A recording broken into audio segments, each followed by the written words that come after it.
time to ask this question. To tell us about the reason for this book, basically the Columbia chair and the Sringeri Peetham issue, probably. Yeah, the reason for this book I wrote in the introduction is because the Sringeri Mutt, the Sringeri Peetham was almost, it had almost closed a deal where Columbia University would have a Adi Shankara chair under the leadership of Sheldon Pollock. So one of his students would be given the chair, and they would have total freedom and autonomy to decide the content and the interpretation, because academic freedom says you should have that complete freedom.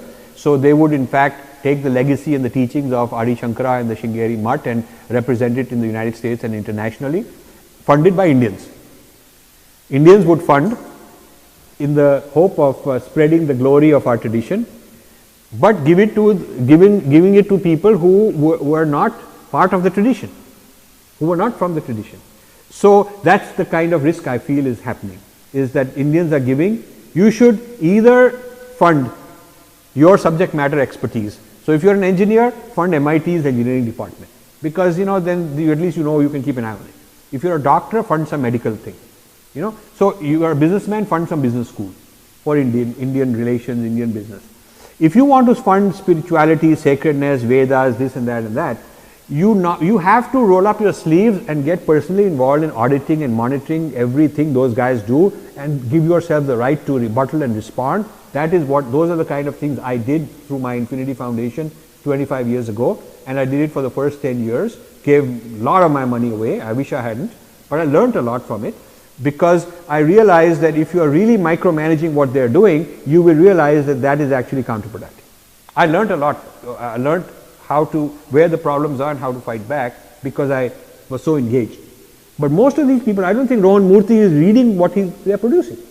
I don't think that. I think it's a matter of write a check, become glorious, famous, get articles written, become very popular.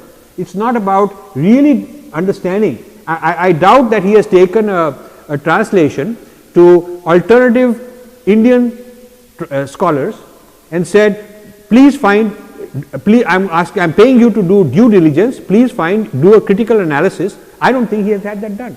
But as a software guy, you do that. When you have a piece of software done, you get another team to find bugs in it. You do a review, you do a design analysis, you find out what all could have been done better. That is not an insult, that's how you improve the system. So the same way, a draft of a translated work before it is published should have been sent to alternative people who are not part of the Western academy, should have gone to some traditional matthas and said, this guy has translated Ramayana, you are the Ramayana expert, you are the Ramayana bhakts, why don't you tell me whether you agree with it, and produce a report, I'll pay you for it. With the money you should do that.